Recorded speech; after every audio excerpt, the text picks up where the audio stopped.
नमस्कार मित्रों, स्वागत है आपका अपने इस यूट्यूब चैनल पे। खबर बहुत बढ़िया है। 2 लाख प्राइमरी शिक्षकों को पदोन्नति जल्द होगी। अब इस खबर को ही नीचे एक खबर पहले ही बता दे रही है कि ये भी एक मिथ्या है। 8 साल से लगाए हैं प्रोन्नति की आस। अब 8 साल से होते-होते एक और साल आ चुका है और अभी भी आस ही है, लेकिन पूरी होने की कोई उम्मीद नहीं दिख रही। पढ़ते हैं पहले खबर। तो प्रदेश के प्राइमरी शिक्षकों को पदोन्नति के लिए नई नीति करीब-करीब तय हो चुकी है। बेसिक शिक्षा विभाग इसे शीघ्र ही अंतिम रूप देकर शासन को भेजने की तैयारी में है। शासन की मोहर लगते ही जारी किया जाएगा। इससे करीब 2 लाख शिक्षकों को लाभ होगा। यह पदोन्नति हर 3 साल पर होगी।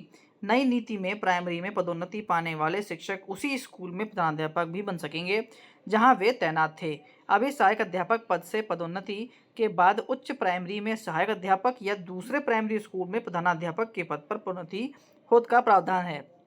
नई नीति प्रभावी होने के बाद स्कूल शिक्षा महानिदेशालय द्वारा बनाए गए मानकों को पूरा करने वाले उसी स्कूल में प्रधानाध्यापक बन सकेंगे।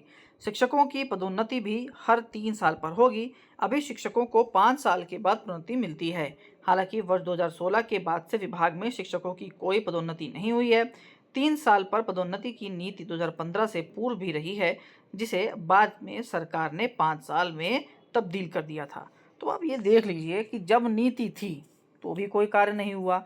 आगे क्या कार्य होगा वो तो भगवान ही जानते हैं। और 8 साल से लगाए हैं उम्मीद। तो national council for teacher education के दिशा निर्देशन के तहत किसी भी शिक्षक को पदोन्नति के लिए शिक्षक पात्रता परीक्षा पास करना अनिवार्य है। प्रदेश में प्राइमरी के 75% से अधिक सहायक अध्यापक टीटी पास करने के बाद भी बीते 8 सालों से पदोन्नति की आस लगाए बैठे हैं। कुछ शिक्षकों को जब धैर्य जवाब दे दिया तो वे हाईकोर्ट चले गए।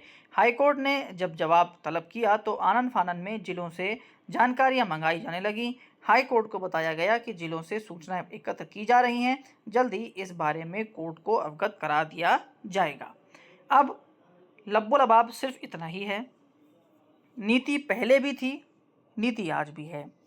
पहले 5 साल तो कभी 3 साल, कभी 3 साल तो कभी 5 साल, कभी प्रधानाध्यापक दूसरे विद्यालय में और कभी प्रधानाध्यापक उसी विद्यालय में।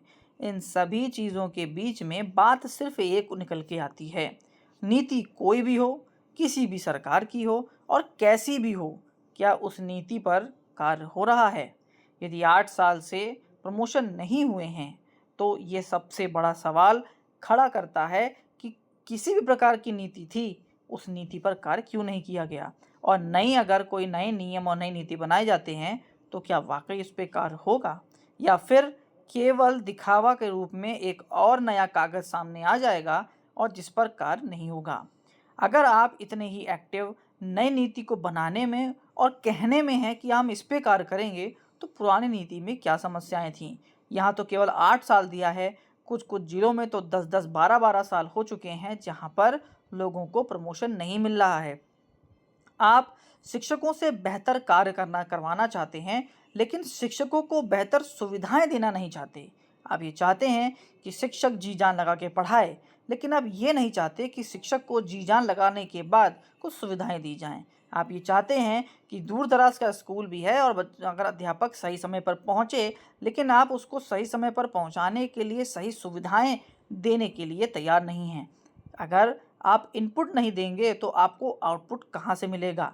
शिक्षकों को शिक्षण कार्य के अलावा कार्य बंद करने चाहिए, उनकी मांगों पर भी ध्यान देना चाहिए, प्रमोशन जैसी चीज़ें हमेशा होनी चाहिए, क्योंकि यदि अगर शिक्षक एक्टिव ही नहीं है, उसको उम्मीद ही नहीं है कुछ आगे बढ़ने की, तो वो बच्चों को क्या आगे बढ़ने की बात बताएगा? यदि अगर बच्चों के सामने उनका सहायक अध्यापक कुछ समय बाद हेडमास्टर होता दिखेगा, हेडमास्टर के बाद वो उच्च का भी हेडमास्टर बनता दिखेगा, तो बच्चों में भी होगा कि अरे सर जी तो आगे बढ़ रहे हैं। तो उनमें भी शायद इस चीज़ को सोचकर, इस चीज़ को देखकर कुछ करने की इच्छा जागे। लेकिन यदि वो खुद ही देख रहे हैं कि वही मास्टर साहब चले आ रहे हैं 10-10, 15-15 साल से, और आज भी तो ये वही हैं, ये हमको क्या ज्ञान दिया करते हैं कि पढ़ाई करो, पढ़ाई करने से ये होता है। जहाँ तुम थे, आज भी तुम वहीं बैठे हो, तो हमारा ही क्या होगा? अगर किसी को आपको कुछ सिखाना है तो पहले करके दिखाना भी होगा।